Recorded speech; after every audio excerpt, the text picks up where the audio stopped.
N'oubliez pas de vous abonner et d'activer la cloche de notification.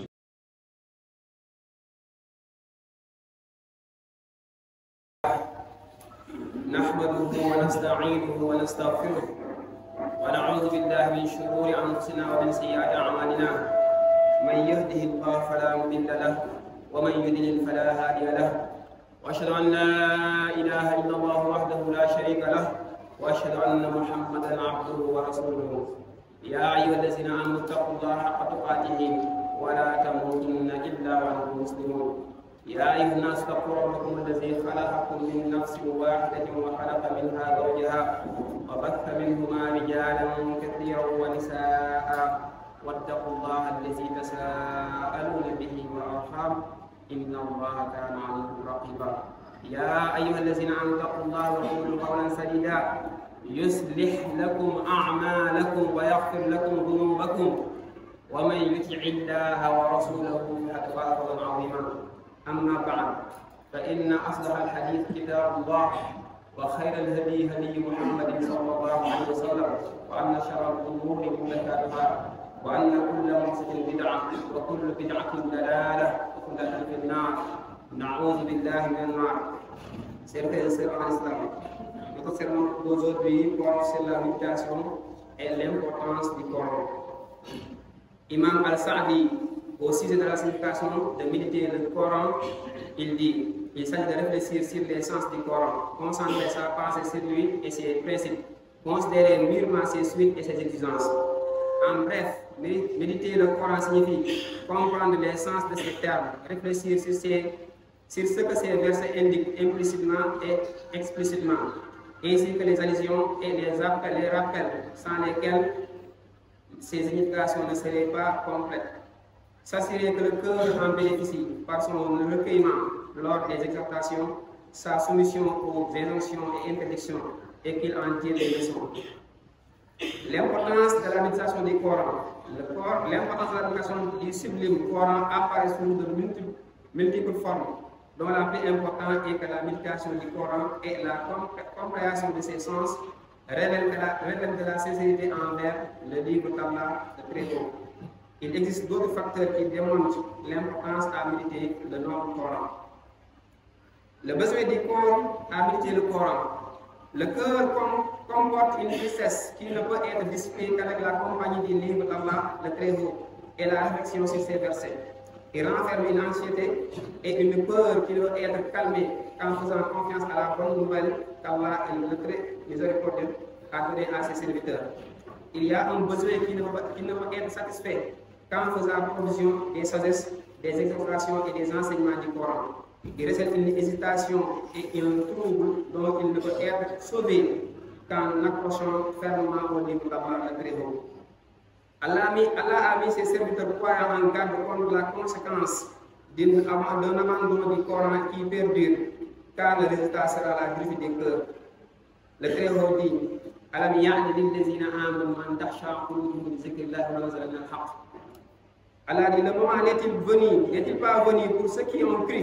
que leur cœur s'humilie à l'évocation d'Allah et devant ce qui est descendu de la vérité, et de ne point être pareil à ceux qui ont reçu le livre avant eux, ceux-ci trouvèrent le temps assez long et leur cœur s'endurcit, et beaucoup d'entre eux sont devenus pervers. Muhammad ibn Kabrulat, à la Mecque, les compagnons étaient assidus. Lorsqu'ils ont émigré, ils ont trouvé la campagne et le bien-être. Ils sont alors tombés dans la langueur et leurs cœurs se sont endurcis. Allah les exhorte et ils sont sortis de leur torpeur. Ce reproche doit prioritairement et plus forte raison être adressé à l'ensemble des musulmans. Celui qui souhaite que son cœur s'humilie et que sa poitrine s'apaise ne peut se passer de réfléchir profondément sur les nobles versets. Quand il entend une sourate, son souci ne doit pas être quand je vais la terminer. Lire le Coran de manière réfléchie est un principe, et le principe pour la réforme et la rectitude du cœur. Rien n'est plus bénéfique au serviteur dans sa vie et ne le rapproche le plus de son Seigneur à l'au-delà que la méditation du sublime Coran. Allah le Tout-Puissant fait l'éloge de plusieurs endroits, dans plusieurs endroits du Coran de ceux qui minutes, le Coran est en son toucher. Il a fait ressortir que telle est la caractéristique des humbles serviteurs d'Allah.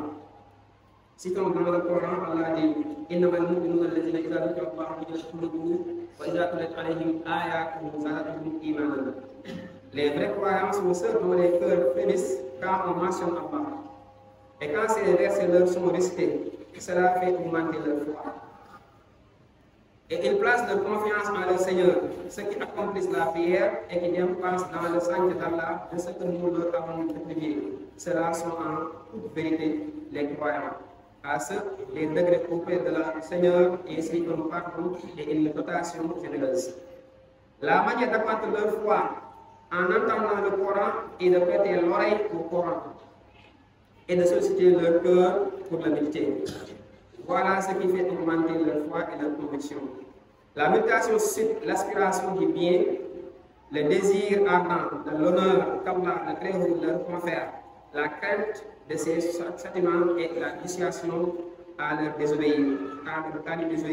désobéir. Tout ceci contribue à augmenter la foi. En effet, dans d'autres formes différentes et des situations diverses, Allah le Très-Haut a blâmé ceux qui abandonnent la méditation du Coran, n'en comprennent pas les sens et ne réfléchissent pas sur ce qui est dit. Allah dit dans le Coran, أَفَلَا يَتَدَبَّرُونَ الْقُرْآنَ أَوْ أَفَلَمْ يَتَدَبَّرُوا الْقَوْلَ. Ne médite-t-il donc pas sur le Coran? Al-Qurtubi dit, il a déclaré les hypocrites parce qu'ils ont refusé de méditer et de réfléchir sur le Coran ainsi bien que sur ses sens.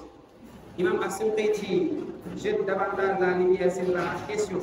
Il est connu que celui qui ne passe pas à méditer les versets de ce sublime Coran, c'est-à-dire ne les considère pas, ne cherche pas à les comprendre et à en saisir les sens et à les mettre en pratique, se détourne des versets et ne les médite pas. Il mérite par conséquent le blâme et la réprimande mentionnés dans les versets si Allah lui a octroyé une intelligence qui lui permet de méditer. Les versets mentionnés prouvent que la méditation, la compréhension, l'apprentissage et la mise en application du Coran sont des œuvres que le musulman est tenu d'accomplir. Le renoncement de bon nombre de quartiers à examiner le livre d'Allah, à le comprendre et à la mettre en pratique, ainsi que la sunna établie qui l'éclaire, fait partie des actes les plus blâmants et les plus détestables.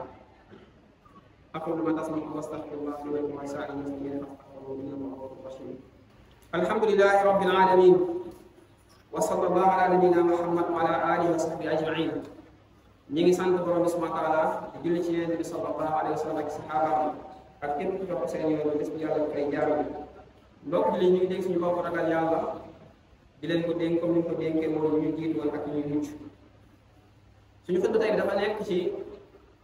yañu ci alquran mooy setantal alquran. Ku nekk xam na ni weer ñu nekk nii weeru alquran la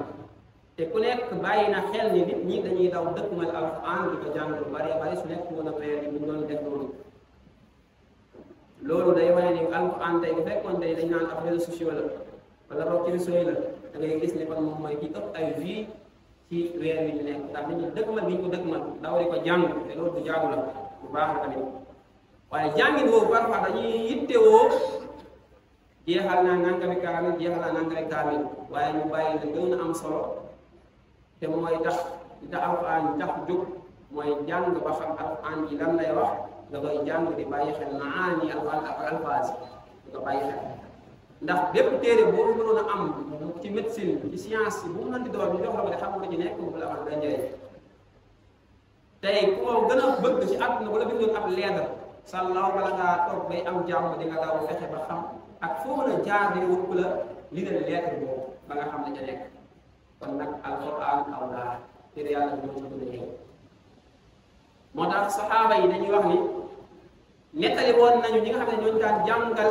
alquran ku ci mel ni Ousmane ibn Affan ak Abdullah ibn Mas'ud ñoom ñu ni kaanu isaay yaqra'una alquran 10 ayatin lam yujawizuha hatta ya'lamu ma fihi min al-ilmi wal amal qaalu fa ta'allamna al-ilma wal qur'ana wal amala ma'an jami'an saxaaba yi ni Ousmane ibn Affan ak Abdullah ibn Mas'ud daan nettali naan leen ñoom bu ñu daan jàng ci sa sallam dañuy jàng fukki aaya duñ ko weesu suñ jëlee fukki aaya duñ ko weesu fekk xamuñu lan lay firi ba jëfe ko donc jàll ci yeneen moo tax xam ni ko imam Malik nettalee mu ni Ibnu Omar jàng na suratul Baqara nag juróom-ñetti at 8 ans njàngin moom nekkul laa yéex a mokkal di leen jàng ba xam ni muy firi jëfe ko doo jàll ci yeneen moo tax ñu ni ar-rajulu izaa taqarra'a suratul Baqara ala Imran jalla fi a'yunina saxaaba yi ne saa jàng si ñoom ne kii jàng na suratul Baqara jàng suratul Al Imran boobu dafay màgg si ñoom ba xam bu lay lay doon si ñoom parce que dañ naan ci xam na li ci nekk xam na maani yi xam na alfaaz yi baat yi ba pare ñu ngi def alquran kon am na xam-xam bu bari bu nekk si moom waaye day da nga gis ne nit ki mën na mokkal alquran yëpp maanaam ñu xam na arab yàlla wax mu def sax nag su loolu ñu naan pourtant jàng alquran wala pourtant mokkal alquran loolu li ko indi mooy dañoo yittee woo loo xam te ni baax na muy mokkal waaye nag mokkal am na lu ko nekk faata li gën a nekk li nekk faata si nit ki mooy mu xam ne yàlla wax loolu mooy faata si moom mooy xam ne yàlla wax téere ci ndax mooy tax yàlla nee na fi alxuraan jëme nit ñi yahdi lillati hiya aqwam loolu nit ki xam li ci nekk moom mooy tax rek ci moom yàlla mënoo koo xam te jaaroo ci alxuraan ak suñu yeneen sa sabab mënul nekk yàlla moo xam boppam te mën na ko kon doomu aadama bay jaaru ci moom def moo tax imaam Saadi li ñuy wax dafa ne seetantal alxuraan bu ñu ko waxee mooy ngay bàyyi xel baat yi ak di bàyyi xel sens bi muy loolu moo lay may ragal yàlla gi yàlla la wax ne alxuraan ni ñu doomu aadama kon doomu aadama bi il faut que muy jàng alxuraan moo tax Cheikh Islam Ibn Taymiyya mu ni tadabbarul qawl bi duuni fahmil maani mu ni am la mu ni seetantal am wax te xamoo wax ji lu muy tekki ni loolu mënul nekk mënul nekk parce que loo xam ne wax moo ca nekk yi méditer que seetantal doomu aadama dafa war a nekk yitteem su fekkee ne ni sax weer bu nekk benn saat lay xam firim baax kan moo gën a réussir weer koor boo xam ne nee na man ci weer bii laa mënee Faatiha tafsiram wala ci weer bi laa mënee Qur'aan ci weer bi laa mënee Naas loolu def na lu rëy parce que loolu mooy Faatiha ci moom moo tax borom subhaanahu wa taala daal di jox bu baax importance yi nga xam ne dañuy seetantal alxuraan bu baax a baax seetantal te tagg na leen ci alxuraan wax si ñoom seen i melokaan ñu daan jàng alxuraan ñu daan mel soo leen waxee dara ci alxuraan buñ sax seetantal dañuy dellu ginnaaw moo tax yàlla dañuy wax si ibaadu rahmaan dafa ne allazina izaa zukkiru bi aayaati rabbihim lam yaxirru alayhaa summan wa umyaanan su leen jàngale aaya yàlla yi noonu duñ sax nekk ci mel ni ku tëx wala ku gumba suñu def nag suñu doone alxuraan nee na nangam ak sànga dañuy dellu gannaaw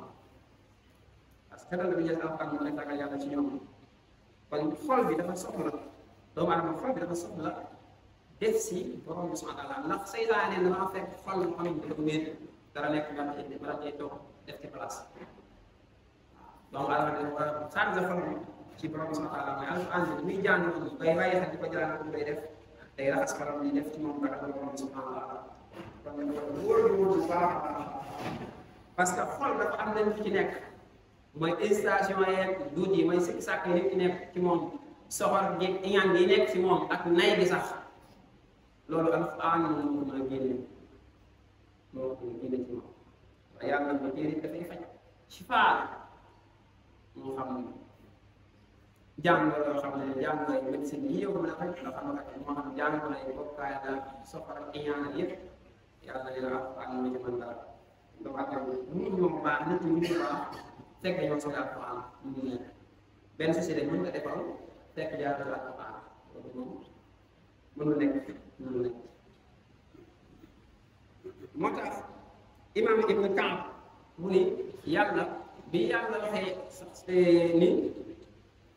alam yaani parce que yàlla dafa mel ni fi mu bëgg daal ñu yegg fa non yegguñu foofu wala ba li mu bëgg woon ñu mel ko ba tey meluñu noonu wala fi doon xaar ba tey fekkuñu foofu mu mel daf ñoo wuute bu rëy daal ne alam yaani lilladina an taxshaa quluubuhum li dikrillahi wa maa nazala minal haqq daal ndax daa jotut jot la kay alam yaani la ndax su ñun suñu xol yi mu ne tiit jàpp bàyyi xel borom bi subhaanahu wa taala ci lan ci liñ wàcc ci ñoom ci ci alquran dañuy wax ci alquran ji yàlla nee nañu suñu koy wax jàng te loolu mooy ki xam aay muy firi moo koy jàng xam di jàpp wala di tiit yàlla ci loolu lañu woo mu ne bu leen mel ni ñu leen jiitu woon ñu jox leen téere ba taa alayhim amat ba xasat qulubuhum yàlla ñu jox leen ab téere ñu yor ko ci ñoom jànguñu li jëntuñu ko di bébét rek man kay bëgg naa nangam man kay ak maa bëgg nangam man kay ak maa bëgg nangam ñuy bébét rek yàlla leen xasat qulubuhum dañ fa ñu mujj boobu mais li ëpp si ñoom dañoo mujj nekk ay kàccoor yàlla te nit ñi buñ sàgganee alxuraan bi lay metti ñoom nekk na si ñoom at yu yàgg waaye dañuy toog rek xamante ni ñee naan xamante ak maa bëggoon nangam mais soo ko bëggee dañ ciy nekk ba maanaam bu nekk da muy bëgg la mu nekk ba ci ay sonn guddi ak bëccëg alxuraan yi nekk ustaas bi mu mën a xam ne muy firi wala sëriñ bi wala nangam nit ñëpp la yàlla ñoom ñëpp la adressé ñëpp ci yàpp nit bul jàpp ni diw moo war a xam man war ma xam yow ci nga faata la ci yow war a xam moo tax muy saxaaba bi ñu defee bu ñu bëggee teewal Màkka ñu yëngal seen ngëm yàlla mu ni bu ngëm yàlla defee ne ko mais bi dee ba Madina gars yi commencé na xam ne mu mel ne ñoo xam bàyyi xel yàlla wàcc aaya nag ala yàlla nit dina am delluwaat ginnaaw commencé nag di jëndeetuwaat yàlla yéen moo tax am xel loolu loo xam ne dañu ko war a wax umma bi yëpp ñoo xam ne ñoom tamit dafa leen a concerné dañu war a dugg ci aaya borom subhanahu wa taala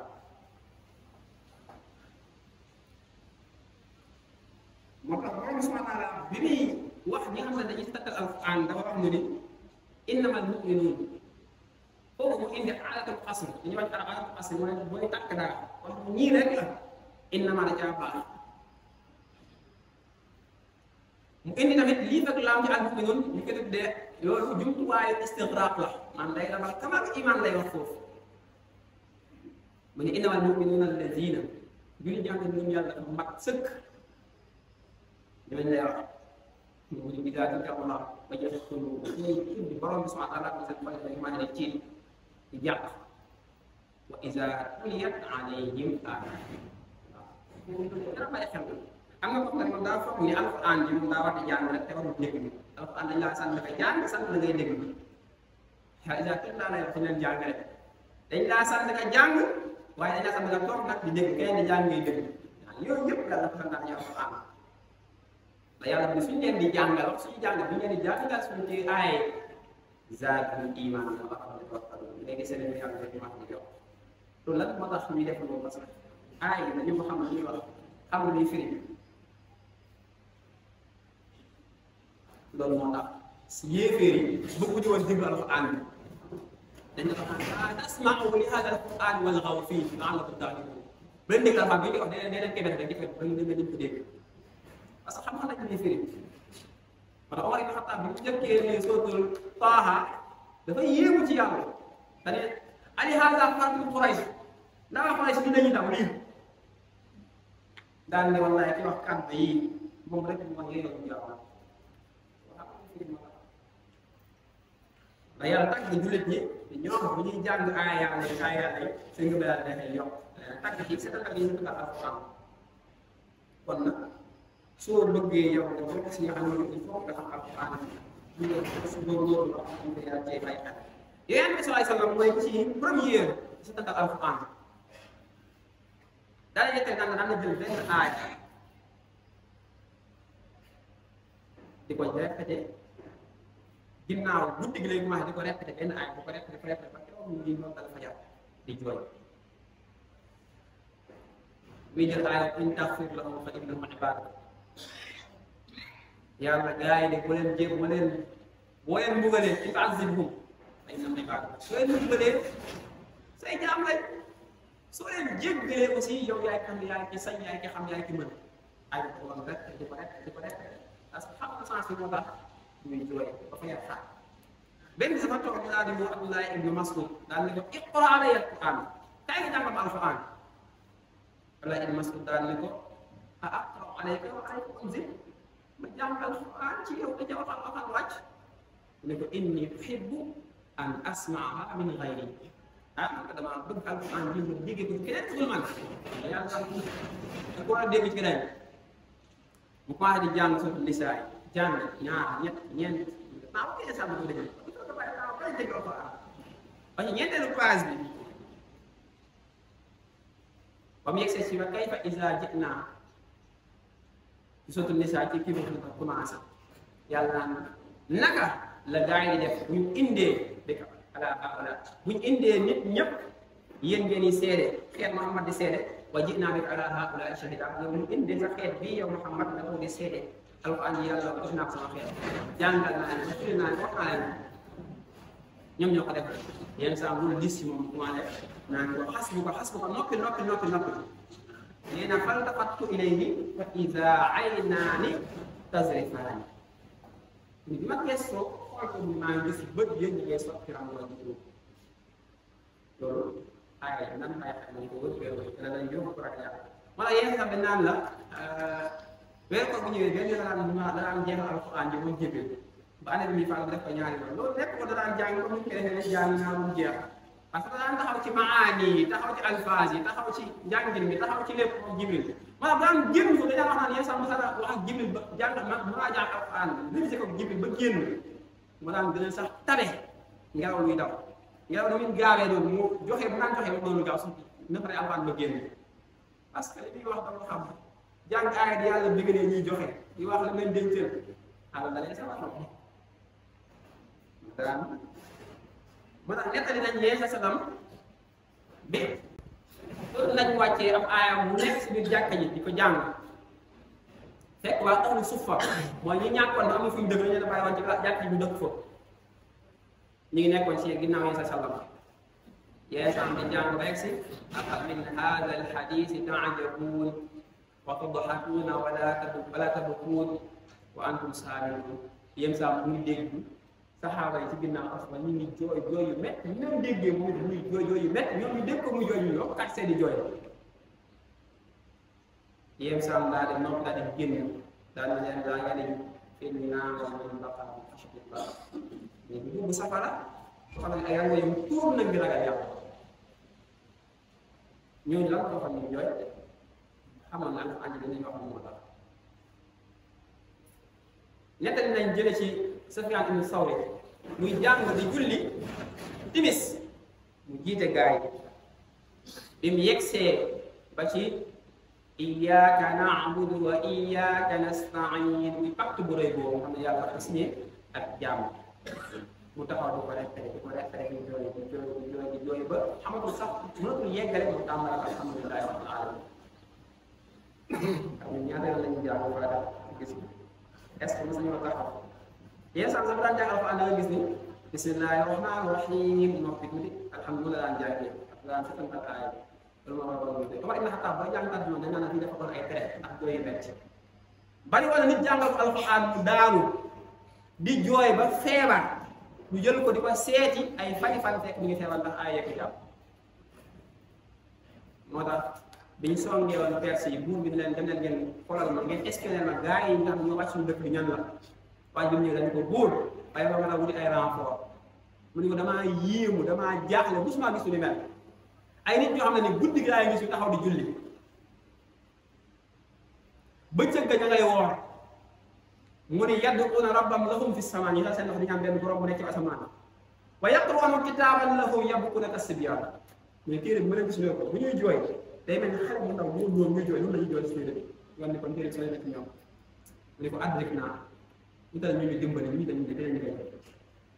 alquran ñu daan def si ñoom ndax borom subhanahu wa ta'ala daa ñuy woo nag ci loolu ñu am ay tax ba alquran am ala ko ñu ak faruha yéen ndax da ngeen mos a dandal téere bi nag xal lii moo tax kay seen fan tëju ndax da ngeen si dandal seen téere yi wala seen fan dafa tëj kon ñàkk seen alquran moo waral suñu fan tëj moo tax mu wax ko yéeféeri ne afalam yadabbaru qawla waaye yéeféer yi tax ñu wedde nii xanaa dañoo seetantal téere parce que am nga koy seetantal ba pare di réer Jubayr ibn Mut'im bi mu yëgee Yasaam di jàng am xalaqu lahum di jàng alquran mu koy dégg nee na dafa tiit nee na mu daal ni dégg Yasaam muy jàng aaya mu di ko dégg mu yàgg mu daal ni aaya yooyu ne bu ko déggee mu ne wallaahi moom mooy li njëkk a jàppal islam si mu xam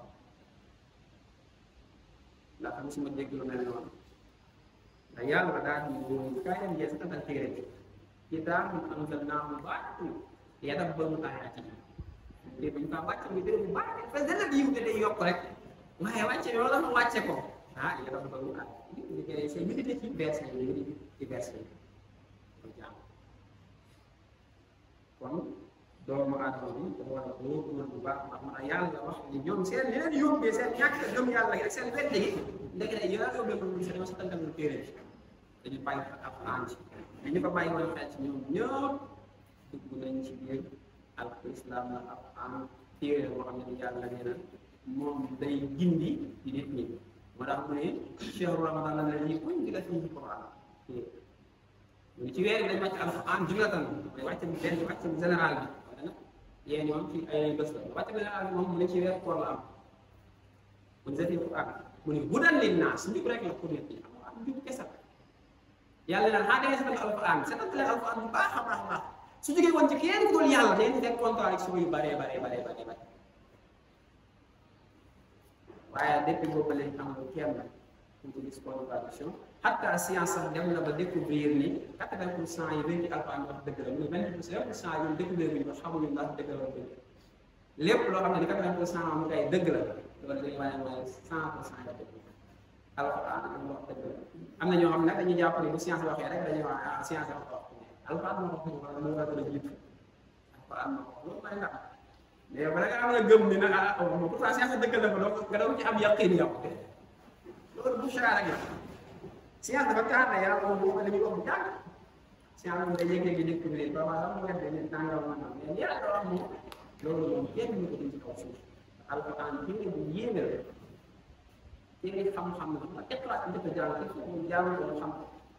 moo tax naa yu mos maa mbokk jullit di mosal mbokk ci ñu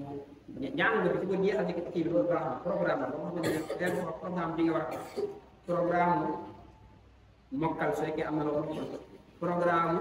yoo xam ne ngay jàng pour jeexal kaale ak programme bi ngay toog di méditer dëgg nañ ci am boo xam ne tafsir la ko jëlee ci weeru koor daan ko rek lii aaya bu jeex suba yàlla ma ko daal di jënd noonu la defoon ba weeru koor bi jeex ma gis ni dañu am na dem daal ñu def ko benn tafsir loolu kenn ku nekk mën nañ ko si ñun waaye yàlla ñu yàlla xam may ñu dégg alquran yàlla ñu yàlla may ñu xam li muy wax yàlla ñu yàlla may ñu xamal alquran ربنا اتنا في الدنيا حسنه وفي الاخره حسنه وقنا عذاب النار ربنا لا تزغ قلوبنا بعد إذ هديتنا وهب لنا من لدنك رحمه انك انت الوهاب